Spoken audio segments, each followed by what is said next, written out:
We're back here, Tony D'Angelo on Connecticut Morning, and we are pleased, as the Beach Boys lead us in with Please Let Me Wonder. You didn't let me wonder, you came back and saw me. I really do appreciate that, and you came back to see John.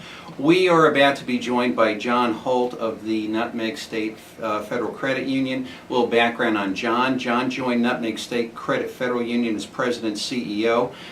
With a versatile combination of proven success with sales, service, operations, management, as well as a history of maintaining financial strength, demonstrating a strong sense of business strategy, motivating change by building and guiding teams, and developing and implementing new products and services, John brings a unique perspective to Nutmeg.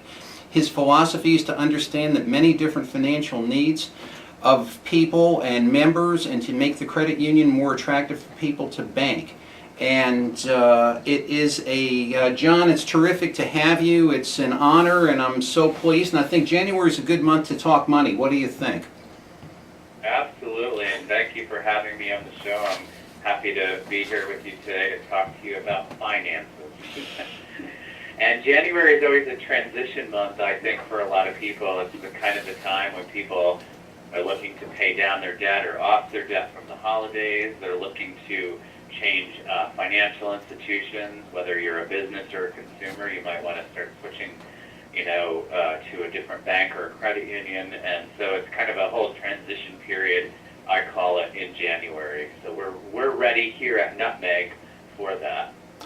And it's an interesting thing, and what I like to do is, we end up in, a fellow I worked with for many years said you never really know where life takes you or how life takes you or where it takes you, which is kind of an interesting thing. I know personally I experienced that, and it's just many times that it can be discouraging because you kind of feel like a piece of wood drifting on a coastline.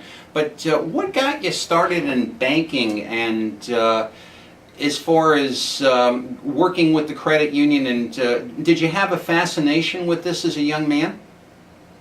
It's funny that you should say that. I did, and as a kid kind of growing up, I was always very interested in the financial services sector. I followed the economy. I, followed certain stocks, and, I was kind of always fascinated by it. And then I kind of started my career out in the retail area, a grocery store actually.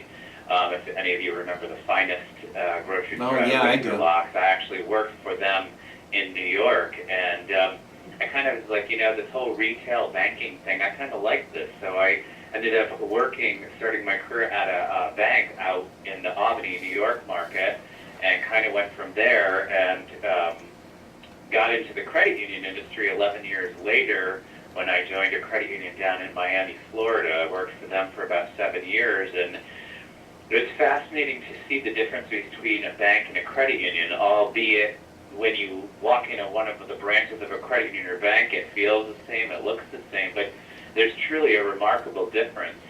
I found out just from working between the two. One of them being, a credit union is a not-for-profit organization that basically is owned by its members. So when we make any money each year, we put it back into things for the members, like technology, higher rates on deposit accounts, lower rates on loans.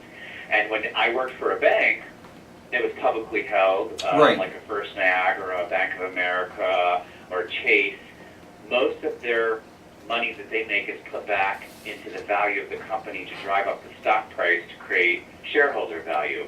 So the number one priority for a lot of the big banks is the shareholder, where with us, it's the actual person that walks in the door, calls us up, or uses our technology, and we call them members. So that's the long story of it all. Well, it's interesting because for many years I was in bank trust departments, and the problem is I grew up watching the baseball game of the week with Joe Garagiola, and Joe Garagiola would always say a baseball game is consistently won by things you don't see in a box score. And when you have such an intangible business, and as you know, it's a relationship business, and the relationship that you start today may not bear fruit for a year and a half, 2 years, especially in the trust business, because you're always dealing with the maturity of events. And you have to go every quarter and say, well, why didn't you make money this quarter? And you're talking about, which to your typical board member is kind of pie in the sky, but you didn't realize any money. I know, but wait for the future. And I think that in a credit union, you've got a more you have a more global attitude as far as that's concerned, as opposed to this publicly traded stock pressure of you got to make a dividend every single quarter.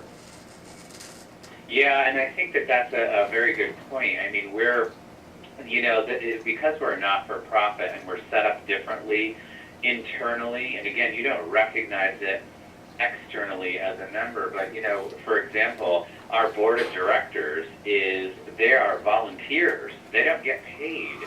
So that's they're interesting. Volunteers. They're part of communities that we serve.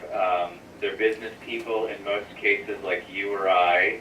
And they come on their own time and they help support the strategic direction and the goals of the organization. So, working for a credit union and being even a member of a credit union is just, for me, so much more rewarding than, what perhaps the banks can do. And the banks have a lot of things to offer. There's nothing bad about them. But if you want to feel that local feeling, that family feeling, that sense of ownership, a credit union is definitely what you want to look at. And the whole, as we know, the whole banking world has become so impersonal, and so, I mean, there's an advantage to doing things on the computer, and there's an advantage to ATMs, and there's an advantage to things like that, but every time we do that, we do kind of sacrifice that relationship or that personal contact, and it's if you can offer that high degree of personal contact, it's a far better world than dealing with something that's really kind of dispassionate, for lack of a better word. But yeah, I think that's it's something. I mean, the technology is there, but I think you're right. I think people want some of that human connection. I know we want it. I don't think branches will ever go away, and I don't think that being able to call a place will ever go away, and I know it won't for us at Nutmeg State Federal Credit Union, because we're very, we want to have that interaction and the relationship. We have the technology to make it convenient to do business with us, or easy, or have a way to easily access your accounts, especially if we're not here, like in the middle of the night or on a weekend or a holiday. But we very much cherish the human interaction, because I think that's what helps build the relationships with people and makes them feel like that they're part of the credit union family. Understood. Well, my question is, here I am. I have a small business. I have a home. I have a car, thank God, paid for. I have little needs from time to time. Not that I ever was really free spending, but I might spend less these days and maybe watch my pennies a little bit more, as we all are. Do I have to be a member of like a school or a factory or something to join your union, or can I just come as I am? That's a good question, and that's something that we, are trying to educate the public on more and more. We're a community credit union, so think of us as a community bank. So if you were to think of a community bank, you would think that, I could just walk into this community bank wherever it is and open your account or apply for a loan or do a mortgage. You can do that at Nutmeg State Federal Credit Union as well. There are credit unions, though, I will tell you, that only cater to specific companies or state employees or county employees or government. We're not that type of credit union. We're what's called a community credit union. So pretty much anyone in the surrounding area, Hartford, Tolland, Middlesex County, anyone that lives, works, worships, attends schools in any of those counties, volunteers, can join our credit union. So with that said, that's pretty much everyone in your viewership area, anyone that's listening or watching you right now. So because pretty much everyone fits into that criteria one way or the other, and that's the difference from what I think a lot of people think. And we're trying to get that point across, because a lot of people don't think that they can join, and we're like, no, you can join. And I'm trying to make that message out there as clear as I can make it, so that if anyone wants to join, they can come in. They can even open their account online through our website. They can go on their smartphone and they can open an account, or if they want that human interaction, they can come into any of our branches and open an account. It's a great thing, and it really truly is, because it's and perhaps this is a good point to bring this up, and it's the when you were out of college, you can't get a job if you don't have experience, and you can't get experience unless you have a job, and you're in that catch-22. And when you talk about the catch-22 in banking, from what I hear today, there are banks that are willing to lend, but the parameters are way too high. There are people who want to buy homes, but the parameters are way too high. They're probably good risks otherwise, but for something.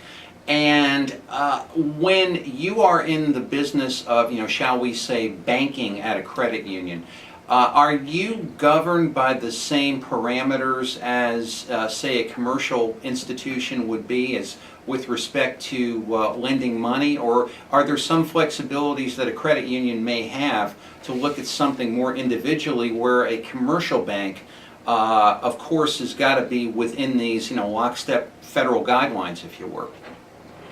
That's a great question. I think we are governed by the National Credit Union Administration, very similar to the FDIC for banks. So we have rules and regulations, obviously, that we have to follow, and compliance things, items that we have to follow.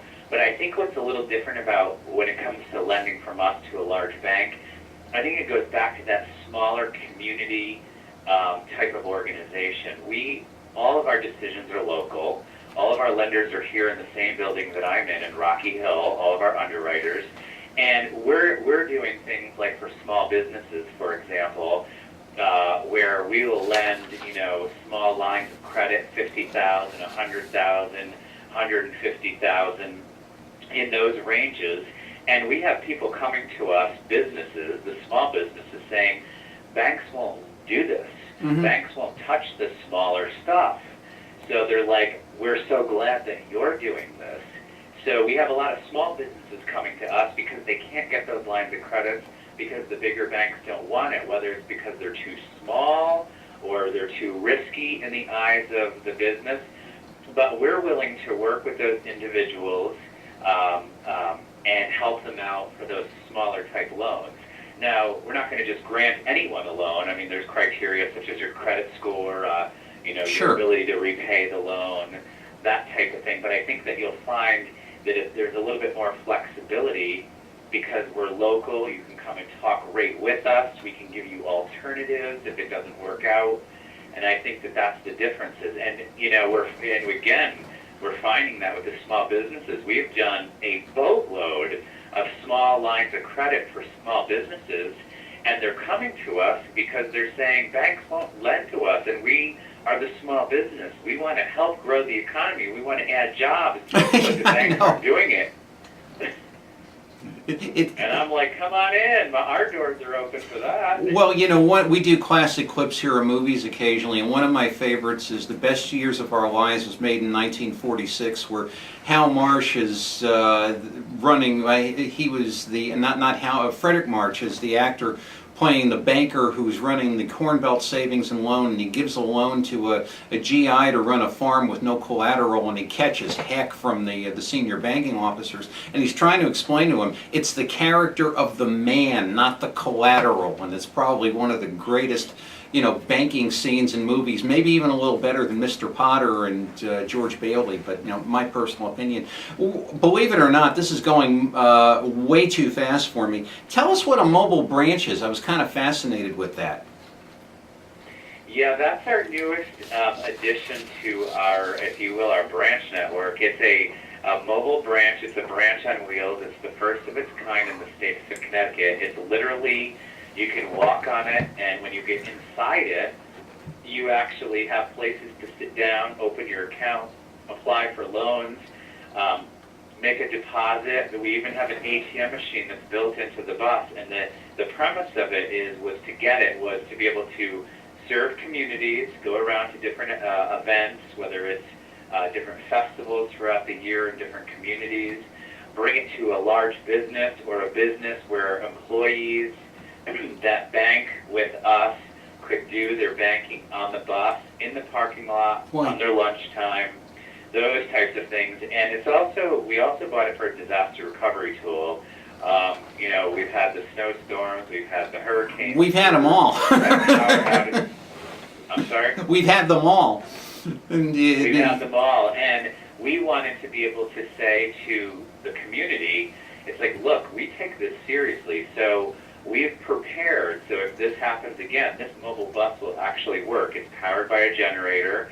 We have dual cellular towers that allow us to transmit our data. If one tower is down, the other tower takes over. So it's truly a disaster recovery tool as well, and everything will work. If the power's out, AT&T and Verizon are all down, we have the capability of still making everything work for our members. Boy, in this day and age, that is such a comfort because we're all tied to this electronic stuff, whether we want to be or not. And that is a really, really both a comforting and innovating thing on your part. In our closing minutes, and I'll just share a thought here with my father, who would not tell me his attained educational level. I sort of estimated it was probably between the 6th and 7th grade. But yet he raised 3 boys with advanced degrees. But he gave me a lesson on spending, and he said, never, ever, ever buy a big ticket item on the spot. Go look at it, go home, have dinner, talk it over with your family, and more often than not, you kind of say, I really don't need that thing. And you think about all the money you're saving and the payments and everything else. But I think all of this kind of boils into a concept known as, shall we say, for lack of a better term, I think you've put it aptly, financial literacy. And tell me the inroads you're making in that, because there's not enough we can do about that personally. Yeah, we feel that that's pretty important, and we've found that as we've been working with some of the younger generations in particular, they really don't have a lot of understanding of how to, keep track of a checkbook or balance their account or making sure there's enough money in their account if they, spend the money with their debit card or write checks. And we have a committee that we've formed here. It's called the Gen Y Committee. They've been charged with going around to the area schools, working with the schools, getting into the schools and helping to educate the students, the younger generation, on how to bank, how to track this stuff, opening a checking account, how a checking account works, how to save money, how to budget, all those types of things. And so we have actually, with that generation-wide committee, we've started a school banking program that is unique to the state, where we are inviting schools to work with us so we can go into the schools, teach the children for free. We're not charging schools or any parents or teacher or anything. Great? Teach them all about the basics of banking and beyond, and then we're allowing them to open their accounts with the credit union in the schools to be able to get an understanding of what we taught them. And this is all run through our credit union with the help of parents and teachers of the school. And we invite any school that's interested to give us a call if they want to have a program like that at their school, because we're finding that the students don't understand this, and we need to prepare them for it, because if we don't, I think we're going to have our challenges ahead in the years to come. Well, certainly, and it's a mushroom effect, and the whole credit card dilemma and the ease of credits and the defaults and everything. Believe me, we'll have you on to talk about that again, because I'm sure between, especially, you and I can go on with that for days. Where can our viewers and our friends and our fans see you, speak to you, come and where can they go on the website, and where can they better educate themselves about both finances and the credit union? Yeah, our website is full of information about our products and services, our history, our volunteer board, our management team, and that's at www.nutmegstate, FCU, as in federalcreditunion.org.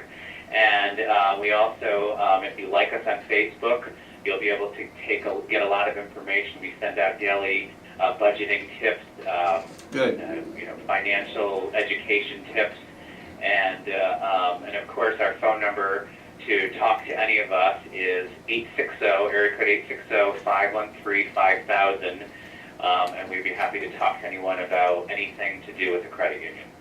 And John, we've been honored to have you here today, and you've really given us a lot of information on credit unions. You've given us a lot of information on finances. It's nice to know that there is an alternative to the bank, and there's nice to know that there's information where people can budget better, especially in this day and age. And we all know what it's been like, the past 5 or 6 years. And we're so grateful to have you. We wish you and the credit union nothing but the best. And we'll be talking down the road. And thanks so much for being with us on Connecticut Morning. Thank you very much. Have a great day. You too, John. Thanks very much. John Bye-bye. Holt of the Nutmeg State Federal Credit Union. And go see John to talk about